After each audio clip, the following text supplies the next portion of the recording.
हर चीज का एक वक्त होता है और वक्त किसी की जागीर नहीं होती। एक वक्त मेरा भी हुआ करता था 2019 से 22 तक का, जब मैंने अपना बीसीए किया था। अब मैं अगर बैठकर बताना स्टार्ट करूं तो बहुत सी स्टोरी है, बट ये स्टोरी 3 साल के उस बीसीए के स्टूडेंट की है जो कि एक फाइनेंशियल कमजोर स्टूडेंट है और साथ में उसने बायोलॉजी ले रखा था और ड्रीम बड़े बड़े थे, पैसे भी कमाने थे, अपने फैमिली को भी सपोर्ट करना था, बट ऑप्शन हजार नहीं थे। पैसे सिर्फ इतने थे कि कॉलेज ऐसा चूज कर सकते हैं जहां पर सिर्फ आपको डिग्री मिल सकता है। और मैं आज उसी स्टूडेंट की कहानी बताने वाला हूं जिसका नाम है फैजान बीसीए। जी हाँ, ये बात हो रही है मेरी। मैं अगर चाहूं तो आपको कॉपी कलम और बहुत सारी चीजें लेकर बैठकर बता सकता हूं कि डीएसए पढ़ो, सी प्रोग्रामिंग पढ़ो, लेकिन मैं वो सारी चीजें नहीं करूंगा। मैं आज आपको वो बताने वाला हूं जो कि मार्केट की रियलिटी और मैंने अपने लाइफ में फेस किया है। हेलो एवरीवन, मेरा नाम फैजान है। मैंने बीसीए कंप्लीट किया है 2022 में। उसके बाद एमसीए करने के बाद आज के टाइम में जॉब कर रहा हूं। आज मैं एक सॉफ्टवेयर इंजीनियर हूं, बट आज सॉफ्टवेयर इंजीनियर हूं, पर इससे पहले मैं सॉफ्टवेयर इंजीनियर नहीं था। मैं एक हिंदी बोर्ड का एक ऐसा स्टूडेंट था जो बहुत ज्यादा वीक हुआ करता था। इस स्टोरी को बिल्कुल भी आप और मेरे बीच का रखते हैं, बिल्कुल ऐसा रखते हैं जैसे कि आप मेरे भाई हो और मैं आपका बड़ा भाई हूं। हम दोनों मिलकर गॉसिप करते हैं और वो सारी स्टोरी आपको बताते हैं। अब देखो, ये रियलिटी मैं मानता हूं कि बीसीए एक ऐसा कोर्स रहा है आज तक जहां पर ना तो बहुत ज्यादा स्कोप रहे, और जितने भी लोगों ने बीसीए किया है वो सिर्फ और सिर्फ या तो साइबर कैफे में जॉब किया करते हैं, या फिर किसी कंप्यूटर ऑपरेटर का जॉब करते हैं, या फिर किसी होटल वगैरह में जहां पर लैपटॉप है वहां पर बीसीए वाला बंदा होगा।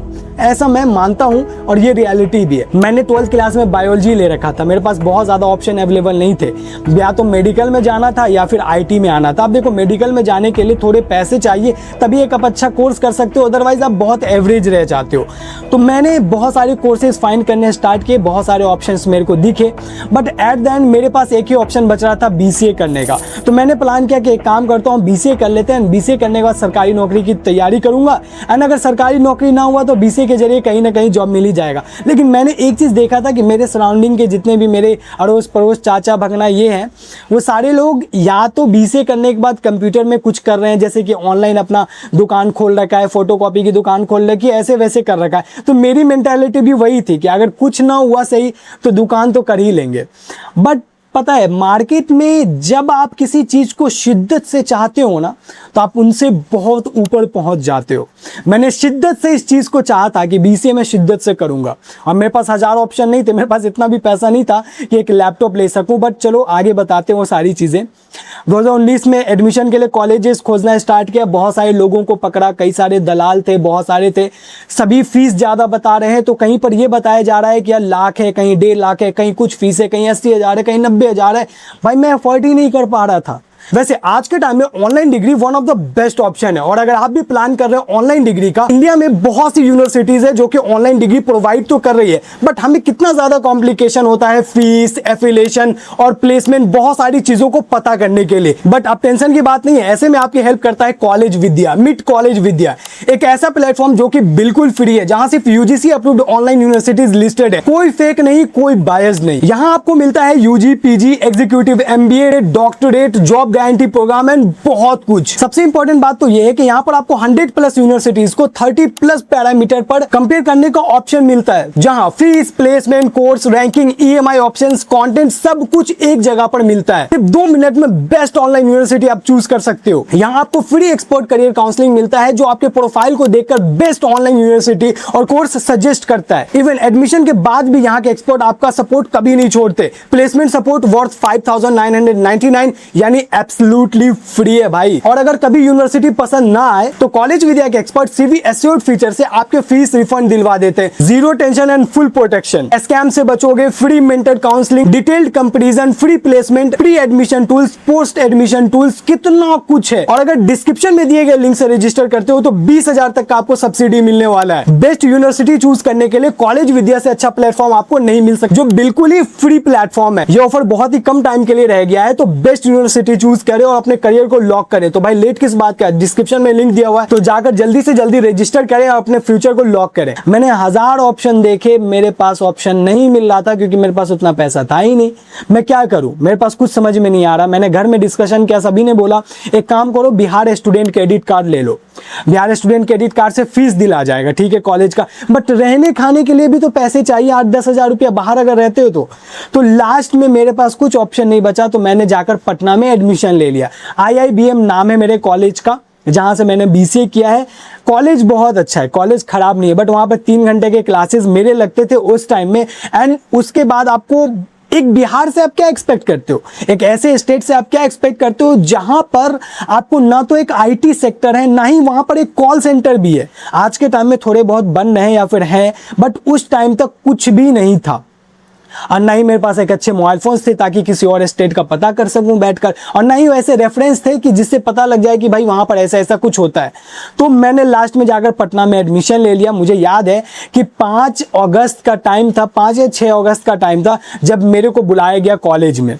जब कॉलेज गया, कॉलेज जाने के बाद नॉर्मल एक ऑडिटोरियम में बैठाया गया था, बहुत सारे स्टूडेंट आए हुए थे, और हमारे जो टीचर्स थे जो कि हमें इन फ्यूचर में पढ़ाने वाले थे, वो सामने स्टेज पर खड़े होकर बड़ी अच्छी अच्छी बातें बोल रहे थे। बहुत मजा आया कि हमने 1985 में कॉलेज स्टार्ट किया है, ये क्या है वो क्या है, हम तो तुम्हें पूरा करियर में लाइफ में आगे बढ़ा देंगे। बहुत सारी चीजें बोला, बहुत मजा आया। लग रहा था कि कॉलेज का लाइफ स्टार्ट हो चुका है। अब तक तो भाई 12th क्लास तक क्या ही लाइफ जीते, नॉर्मल लाइफ था, बहुत सही था।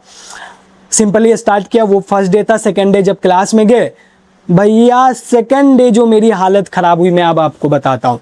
मेरा 12th क्लास तक हिंदी था, मुझे इंग्लिश में बहुत ज़्यादा प्रॉब्लम होता, मैं रीडिंग में भी बहुत ज़्यादा प्रॉब्लम फेस करता था। बट जब क्लास मेरी स्टार्ट हुई तो मेरी जो पहली मैम आई थी, मुझे याद है यामिनी सिन्हा उनका नाम है, भाई ऐसा इंग्लिश बोलती थी, ऐसे इंग्लिश बोलती थी। पूरे क्लास में आने के साथ में सबसे लिटिल बिट इंट्रोडक्शन लिया, चलो बताओ, वो tell me about yourself, tell me about yourself. Other student जो थे वो अच्छा बोल रहे थे, एटलीस्ट इतना तो बोल पा रहे थे कि वो क्या है नहीं है। मेरे पास जब आती है तो मैं मुंह नीचे कर कहाँ पढ़ा हूँ, क्या जवाब दूँ, क्या जवाब दूँ, एकदम डरा हुआ हूँ, मेरी हालत खराब है भैया, क्या जवाब दूँ। भाई मेरी तो हालत ख़राब हो गई, बहुत कड़वड़ कर थोड़ा बहुत बोल भाल दिया, निकल गया वहाँ से, ठीक है।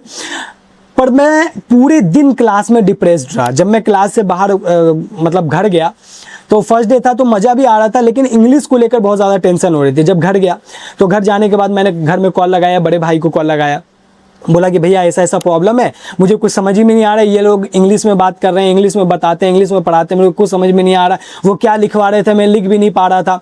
भैया ने मुझे एक सजेशन दिया कि देख फैजान, एक काम कर, पहला जो तेरा फर्स्ट सेमेस्टर है उसे इंग्लिश को ठीक करने में लगा दे, क्योंकि इन फ्यूचर में भी तेरे को इंग्लिश की जरूरत पड़ेगी, और सिलेबस को बस पढ़, इतना पढ़ ले कि तू पास हो जाए। बाकी तू अभी क्या करना कि पूरा का पूरा तू बैठ कर इंग्लिश ठीक कर, सिर्फ इंग्लिश ठीक कर। मुझे उनकी ये बात बड़ी अच्छी लगी। मैंने क्या किया कि मैं क्लास में जाया करता था, वहां पर नोट्स बनाता था, एंड घर में लाकर जो है ना उसको यू डिक्शनरी नाम का उस टाइम में एप्लीकेशन चलता था। मैंने कई सारे पॉडकास्ट में भी मैं गया हूं तो बताया हूं कि मैं कैसे यू डिक्शनरी का यूज किया करता था उस टाइम में। तो मेरे पास एक मोबाइल फोन हुआ करता था सैमसंग का, जिसमें मैं यू डिक्शनरी यूज किया करता था, एंड उस पर हर एक चीज को ट्रांसलेट कर कर कर कर कर पढ़ा करता था। मैं मतलब मैं मानता हूं कि और स्टूडेंट अगर 2 घंटा का मेहनत करते थे तो मैं 5 घंटा का मेहनत क्या करता था। लोग घूमने जाया करते थे, मैं बोलता था नहीं भाई मेरे को पढ़ना है, मेरे को समझना है, मेरे को समझ में नहीं आ रहा है, क्योंकि मुझे औरों के कंपैरिजन में मैं बहुत कमजोर था। ऐसा नहीं मैं अकेले कमजोर था, और भी लोग थे जो कि बहुत ज़्यादा वीक थे, बट मैं बड़ा मेहनत करने वाला आदमी था। मुझे लगता है कि मैंने अपने फर्स्ट सेमेस्टर में, फर्स्ट ईयर में जितना मेहनत किया है वो अगर मैं आज के टाइम में कर लूँ ना तो शायद मेरे को लगता है मैं बहुत कुछ फ्लिपकार्ट, अमेजॉन और बहुत बड़ी बड़ी कंपनीज को फोड़ दूंगा। क्योंकि उस टाइम में जोश था, उस टाइम में ये था ना कि घर वालों ने पैसा दिया है, उस पैसे को एक कहते हैं कि यूज़ करना है, उस पैसे को कमा कर देना है। बट एक कॉलेज का जो माहौल होता है ना, तरह तरह के फेस्ट होते हैं, तरह तरह के लोगों से आप मिलते हो, तो आपका माइंड धीरे धीरे डाइवर्ट होता चला जाता है। मेरा भी माइंड बहुत ज़्यादा डाइवर्ट होना स्टार्ट हो गया। उसी दरमियान फिर लॉकडाउन लग गया सेकेंड सेमेस्टर में। अब सेकेंड सेमेस्टर में जब लॉकडाउन लगा तो उस टाइम में जो है ना मेरे पास जो है ना लैपटॉप नहीं हुआ करता था। मैंने घर में बताया कि मुझे एक लैपटॉप की ज़रूरत है। अब मैं एक सजेशन अगर बात कर ही रहे हैं तो बताता हूँ, देता हूँ कि अगर आप बीसीए करने जा रहे हो या फिर ऐसे टेक्निकल कोई कोर्स करने जा रहे हो तो आपके पास एक लैपटॉप होना ज़रूरी है। अगर आपके पास एक लैपटॉप नहीं है ना तो समझो कि आप फालतू का जा रहे हो पढ़ने के लिए, मत जाओ पढ़ने। उससे अच्छा है कि घर में ही बैठकर कुछ करो, क्योंकि लैपटॉप के बगैर कुछ होने वाला नहीं है। बट मैं मानता हूँ कि मिडिल क्लास फैमिली के लिए एक 30 से 40 हज़ार का लैपटॉप भी बहुत बड़ी चीज़ होती है। वो मेरे लिए भी था, आज के टाइम में भी है। तो उस टाइम में बहुत ज़्यादा कॉम्प्लिकेटेड से कैसे भी करके घर से एक लैपटॉप मिल गया ईएमआई वगैरह पे। बस बहुत सस्ता लैपटॉप मिला था, 25-30 हज़ार का लैपटॉप था, बहुत मुश्किल से मिला था लेकिन मिल गया लैपटॉप कैसे भी करके। मैंने वहाँ से अब कंप्यूटर सीखना स्टार्ट किया, जहाँ पर basic of computer, programming languages क्या होते हैं, ये सब चीज़ें पढ़ना स्टार्ट किया। मुझे विंडोज़ क्या होता है नहीं पता था, मुझे बटन कैसे क्लिक करते हैं नहीं पता था, ABC कुछ समझ में नहीं आता था यार। इतना ज़्यादा दिक्कत होती थी, मुझे समझ ही में नहीं आता था करूँ तो क्या करूँ यार। अब मेरा प्रॉब्लम बहुत बड़ा, मुझे कंप्यूटर चलाने आता नहीं, इंग्लिश बोलने नहीं आता, आता है, हिंदी समझ में आता है, लेकिन मैंने बहुत मेहनत किया। मैंने मेहनत करने के बाद अपनी इंग्लिश को सुधार ली थी। इतना मैंने इंग्लिश को सुधार लिया था कि मैं इंग्लिश पढ़ पा रहा था, लिख पा रहा था। जब मैम कुछ बोलती थी तो मैं समझ पा रहा था। हर एक क्वेश्चन, हर एक थ्योरी पर मेरा एक सवाल होता था, हर एक थ्योरी पर मेरा एक सवाल होता था। मैं इतना सवाल करता था कि जितने भी मेरे दोस्त थे इरिटेट हो जाते थे, बोलते थे पागल वागल है क्या यार, ये जान से क्वेश्चन पूछता है, इसको सब पता है लेकिन जान से क्वेश्चन पूछता है। बट यार उन्हें नहीं पता था कि मैं नहीं जानता हूँ। अब भाई बनना पड़ता है, थोड़ा स्वैग दिखाना पड़ता है कॉलेज में कि मैं जानता हूँ सारा चीज़, लेकिन मैं नहीं जानता था यार। बहुत ज़्यादा दिक्कत होती थी भाई, बड़ा बेइज्जती फील होता था। घर जाकर जब उसे पढ़ता था बोलता अच्छा IT का मतलब इंफॉर्मेशन एंड टेक्नोलॉजी होता है।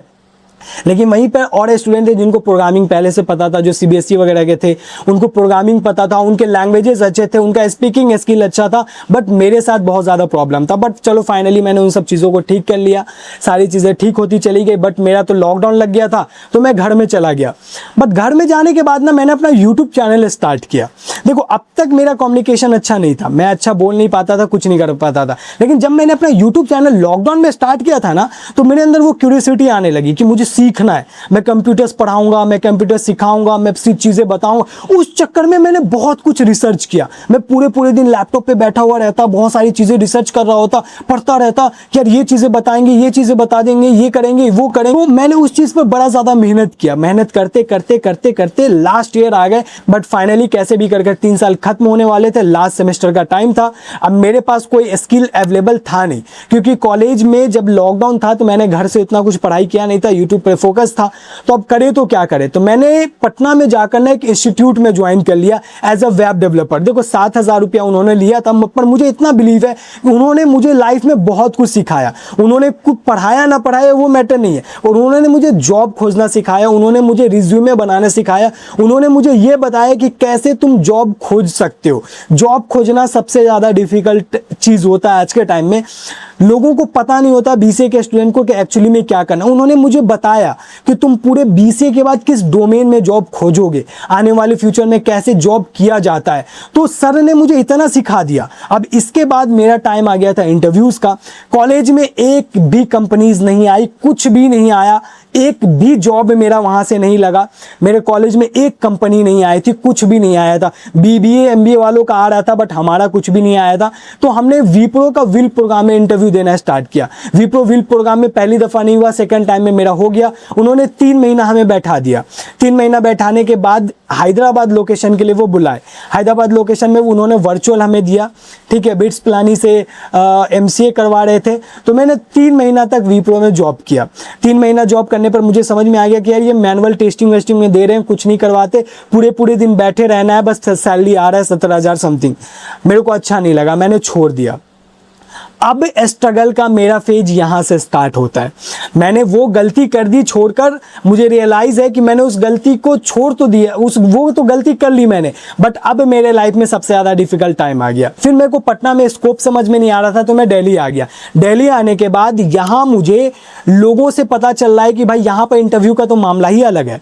यहाँ पर ऑनलाइन अप्लाई करो तो रिप्लाई नहीं आ रहा है, लिंक्डइन से कुछ फ़ायदा हो नहीं रहा है, इंडीड वगैरह पे कुछ आ नहीं रहा है। फिर मैंने क्या किया कि इतने सारे रिज्यूमे ऑफलाइन निकलवाए और मैं पर डे थोड़े पैसे बचाकर सुबह को निकलता था नोएडा और गुड़गांव, और शाम में वहां से वापस आता था और हर जगह जाकर कंपनी के डोर टू डोर जाकर पूछता था, सर कोई इंटरव्यू है, कोई इंटरव्यू है, कोई इंटरव्यू है, कोई वॉक इन इंटरव्यू चल रहा है, कोई वॉक इन इंटरव्यू चल रहा है। करते करते करते भाई महीना हो गया, 2 महीना हो गया, कुछ नहीं मिल रहा है। हर रोज डिप्रेशन में हूँ, रोने का दिल कर रहा है, पैसे जेब में है नहीं, करे तो क्या करे। वक्त बदलने का नाम नहीं ले रहा, अभी भी लग रहा है कि यार वही स्ट्रगल में, क्या करे। 6 महीना हो गया, अब मेरे पास कुछ समझ में नहीं आ रहा था। तो फाइनली मैंने एक कंपनी में इंटरव्यू दिया, फ्लैशमी राइट नाम था। वहां जाने के बाद मुझे एक जॉब मिली। अब वहां पे कॉपी पेस्ट का जॉब था, एक तरीके से डाटा एंट्री की जॉब थी। मैंने 15 दिन वहां पर जॉब किया।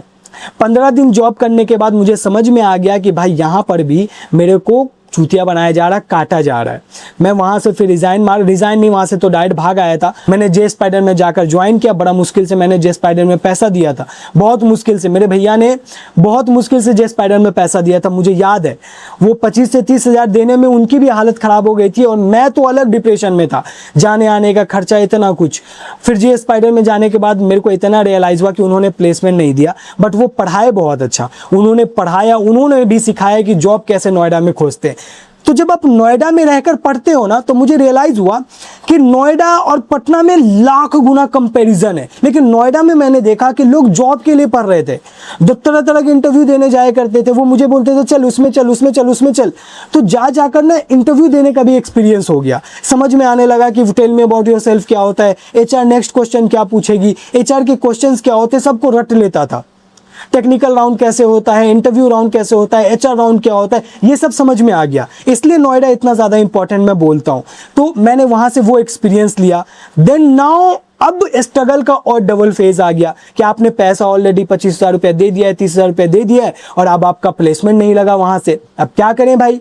तो भाई अब वहाँ पे आ गई कि MCA करना पड़ेगा भाई। तो MCA में जाकर मैंने एडमिशन ले लिया भोपाल में, एंड उसके साथ में मैं जॉब खोजता रह गया। भोपाल में 2 महीना रहा, मेरे को समझ में आ गया कि नहीं, यहाँ से कुछ नहीं होने वाला है, चलो नोएडा वापस। मैं नोएडा वापस आया, यहाँ रोज इंटरव्यू देने जाया करता, Naukri.com पे इंटरव्यू खोजता, LinkedIn पे इंटरव्यू खोजता, Indeed पे इंटरव्यू खोजता, दोस्तों से बात करता, लोगों से बात करता, यूट्यूब पर वीडियो देखता, हर जगह जाया करता। किस्मत से एक दफ़ा मैं नोएडा सेक्टर 62 गया हुआ था इंटरव्यू देने के, किसी और कंपनी में गया था इंटरव्यू देने, उसके सामने वाले कंपनी में वॉक इन चल रहा था। मैं वॉक इन में गया, मैंने जावा पर इंटरव्यू दिया, जावा पे स्ट्रांग नहीं था, उन्होंने जो क्वेश्चन पूछे उसका जवाब अच्छे से नहीं दे पाया। उन्होंने बोला एक काम करोगे, फ्रेशर में 1 महीना पैसा नहीं दूंगा, वर्डप्रेस पे काम करोगे। भाई मेरे को लगा कि ज़िंदगी में क्या मिल गया है। मैंने बोला हाँ एकदम करूँगा भैया, तुम बस जॉब दे दो, मेरे को करना है। मैंने किया भाई, मैंने बड़ा मेहनत से वहाँ पे जॉब किया था 1 महीना बिना पैसे के। रोज जाया करता था, सुबह उठकर जाकर मेहनत करता, बहुत मेहनत करता, सीखने की क्यूरियोसिटी होती, बहुत सीखता, लोगों से बात करता, लगता कि अपना लैपटॉप है, अपना डेस्क से क्या लाइफ मिल गई है। ठीक है, 1 महीना बाद 8,000 की सैलरी मिलने लगी, पूरा फिग्मा समझ में आने लगा, AI टूल समझ में आने लगा, ये मार्केट में रियल वर्ल्ड में जॉब कैसे होता है समझ में आने लगा, प्रोजेक्ट कैसे काम होता है, पूरा सारी चीज़ें समझ में आने लगी। बट वहाँ पर एक गाजियाबाद का प्रोजेक्ट आया था, मेटल मंडी वंडी नाम से कुछ प्रोजेक्ट था। उस प्रोजेक्ट में मुझे ओपनिंग करने का मौका मिल गया उसी कंपनी में as a front end developer. मुझे वहाँ पर फ्रंट एंड डेवलपर एंट्री करने का मौका मिला, जहाँ पर मैं HTML, CSS और जावास्क्रिप्ट के यूज से ना बस UI बनाया कर। कि किसी भी चीज़ में अगर ओपनिंग मिल रहा हो ना तो चले जाना चाहिए इंसान को, क्योंकि क्या पता किस्मत कब किस चीज़ में आपको एंटर करवा दे, और नहीं भी करवाए तो कम से कम एक्सपीरियंस मिलेगा ना। विकास देवीकीर्ति सर क्या कहते हैं कि कुछ ना सही लाइफ में तजुर्बा होगा, है ना। मैंने बड़ा मेंटेन किया इस चीज़ को, 1.5 साल तक वहाँ पे काम किया। 1.5 साल के बाद उन्होंने मेरे को कंपनी से निकाल दिया। सैलरी बढ़ाने का टाइम आया तो बोले कि चलो निकल जाओ, अब दूसरी जगह पे फाइंड करो। उन्होंने इतना तो कर दिया मेरे लिए कि सिखा दिया। अब मैं दूसरी जगह इंटरव्यू देना स्टार्ट किया, मेरा गुड़गांव में जॉब लग गया। गुड़गांव में जैसे ही जॉब लगा, सैलरी भले 35,000 रही हो, लेकिन वहाँ पे as a senior software engineer काम करने लगा, जहाँ पर मैंने क्लाइंट से बात करना सीखा। फेस टू फेस क्लाइंट से बात करता था मैं, क्लाइंट को कैसे डील करना है, मेल राइटिंग कैसे करना है, कौन सा प्रोजेक्ट आ रहा है, प्रोजेक्ट को रिप्रेजेंट कैसे करना है। अभी तक तो सीनियर्स थे मेरे ऊपर, इस कंपनी में मेरे ऊपर सीनियर ही नहीं थे, डायरेक्ट मैनेजर थे। तो ये सारी चीज़ें ना अ पार्ट ऑफ एक्सपीरियंस होती है। तो पूरा इस वीडियो को बनाने का मोटिव ये था कि आप मोटिवेट हो जाओ, अगर आप BCA करने जा रहे हो तो, कि मैं अगर कर सकता हूँ हिंदी मीडियम का तो आप क्यों नहीं कर सकते। सब कर सकता है भाई, कोई सवाल एग्जिस्ट नहीं करता, हर चीज कर सकते हो आप, बस करने वाला इंसान होना चाहिए। चलो इसी के साथ मैं अपना वीडियो बंद करता हूँ। और हाँ, एक चीज हमेशा याद रखना, मोटिवेटेड रहना। मोटिवेट अगर होना है तो फैजान भाई से कनेक्टेड रहना।